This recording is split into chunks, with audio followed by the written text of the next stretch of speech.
Welcome to the Psychology and Physical Training channel, the intricacies of moral and social development. Have you ever wondered how children develop a sense of right and wrong? How do they learn to navigate the complex social world around them? These crucial questions lie at the heart of child psychology, particularly in the study of moral and social development. Unraveling these mysteries is akin to piecing together a complex puzzle, one that has fascinated psychologists and researchers for decades. And to understand this, we delve into various theories and perspectives that attempt to explain how children cultivate their moral compass and social skills. First, we will delve into Kohlberg's view. Lawrence Kohlberg, an American psychologist, proposed a stage theory of moral development that extends Piaget's work. He suggested that moral reasoning, which forms the basis for ethical behavior, has 6 identifiable stages. Next, we'll explore the concept of moral orientations. This theory suggests that individuals can approach moral situations from different perspectives, and that these orientations can shift over time.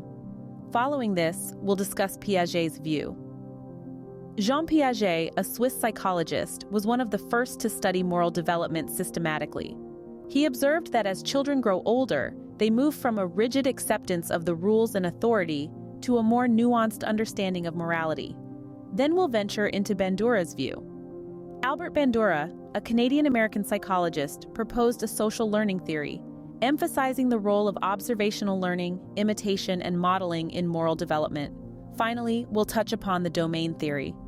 This perspective posits that children differentiate moral rules from social conventional rules, each of which has distinct characteristics and different sources of authority. Understanding these theories will not only help us understand the way children grow, but also how these theories shape the adults they become. So let's embark on this intriguing journey into the intricate labyrinth of moral and social development in children. Kohlberg's view on moral development. First, we dive into Kohlberg's view on moral development.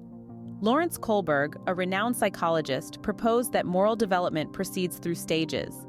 These stages are grouped into 3 levels: pre-conventional, conventional, and post-conventional. The pre-conventional level, typically seen in young children, revolves around a self-centered understanding of morality. Choices are made based on personal consequences, with an eye towards rewards and punishments. Moving up to the conventional level, individuals begin to consider societal norms and expectations. Here, moral decisions are influenced by a desire to maintain social order and gain approval from others. Finally, reaching the post-conventional level signifies a move towards abstract thinking and personal principles. Individuals at this stage consider universal ethical principles and justice, even if they conflict with societal norms.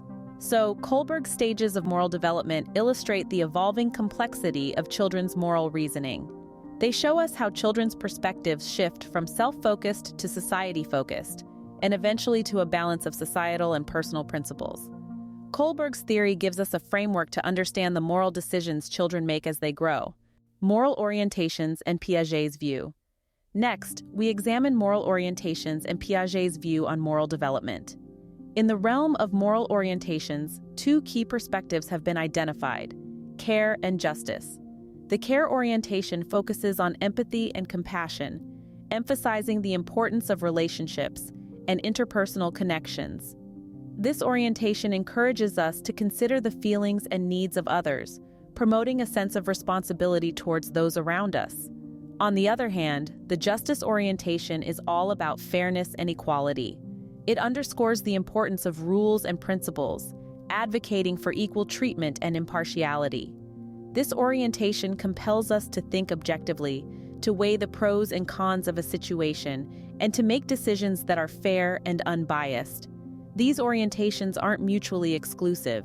Instead, they often interplay, creating a nuanced moral landscape that individuals navigate differently based on their unique experiences and perspectives. Now, let's shift our focus to Jean Piaget, a renowned Swiss psychologist, and his view on moral development. Piaget proposed that children's moral reasoning evolves from a rigid acceptance of rules to a more flexible understanding as they grow. In the early stages, children operate under what Piaget termed as moral realism. Here, they perceive rules as fixed and unchangeable, handed down by authority figures. Consequences of actions are judged on the basis of outcomes rather than intentions, a phase known as imminent justice. As children mature, they enter the stage of moral relativism. They begin to understand that rules are not absolute, but are instead agreements made by people. They start to consider intentions behind actions and realize that rules can be changed if everyone agrees. This shift represents a more nuanced and flexible understanding of morality, illustrating Piaget's belief that moral development is an integral part of cognitive growth. These theories highlight the complex ways in which children understand and navigate morality. Bandura's view and domain theory. Moving on, we explore Bandura's view and the domain theory. Albert Bandura, a renowned psychologist, proposed the social learning theory, which suggests that children learn moral behavior through observation and imitation. He believed that children are not simply passive recipients of moral norms, but active participants in their own development. Bandura argued that children learn by observing the actions of those around them and the consequences that follow. They then imitate these behaviors, especially if they observe positive outcomes. This process is termed vicarious reinforcement. Bandura's theory paints a picture of children as social learners, constantly watching, absorbing, and replicating the actions and attitudes of adults and peers. This perspective emphasizes the importance of role models in children's lives and the influence of their environment on their moral development. It's not just about what we tell children, but more importantly, what we show them through our actions. Next, we turn to the domain theory, which offers a different lens to look through.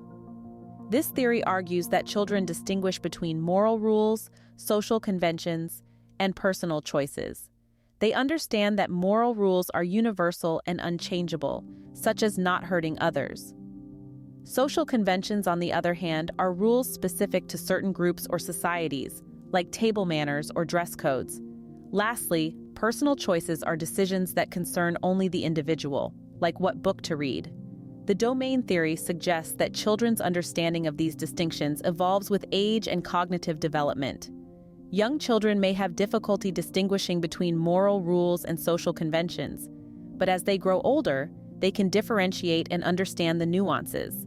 These theories underscore the importance of social context and personal judgment in children's moral development. They remind us that the process of moral development is complex, with multiple factors at play, including observation, imitation, understanding of rules, and personal judgment. The interplay of these elements shapes the moral compass of a child, guiding them towards their unique path of moral and social development. Summarizing key takeaways. Now that we've delved into these theories, what have we learned? Let's break it down, starting with Kohlberg's view on moral development. We've seen that Kohlberg believed moral development occurs in three distinct levels: pre-conventional, conventional, and post-conventional, each with its own substages. This model emphasizes that moral reasoning evolves from a basic understanding of rewards and punishments to a more complex, deeply ingrained ethical perspective. Next, we explored moral orientations and Piaget's view. Piaget proposed two stages of moral development: the heteronomous stage, where children view rules as fixed and unchangeable, and the autonomous stage, where they begin to understand that rules can be negotiated and changed. Moral orientations, on the other hand, give us insight into the different ways individuals approach moral dilemmas, whether it's from a care or justice perspective. Then we moved on to Bandura's view and the domain theory. Bandura introduced the concept of observational learning, suggesting that children learn moral behavior by watching and imitating others. The domain theory complemented this with the idea that moral development is not a single, unified process, but rather involves different domains of social knowledge and reasoning, each developing in its own unique way. Lastly, we discussed the factors affecting moral development in childhood and the importance of social development. We learned that factors such as family, culture, and peer relationships can significantly influence a child's moral and social development. We also stressed the importance of social development, as it plays a crucial role in shaping a child's ability to form relationships, manage emotions, and navigate the social world. In essence, these theories collectively offer a comprehensive view of the complex processes involved in a child's moral and social development.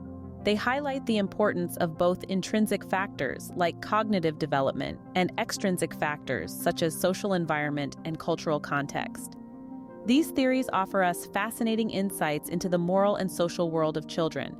Remember, understanding this development is crucial, as it shapes the adults they will eventually become. And if you like this video, do not forget to subscribe to the Psychology and Physical Training channel for more videos. Thanks for watching.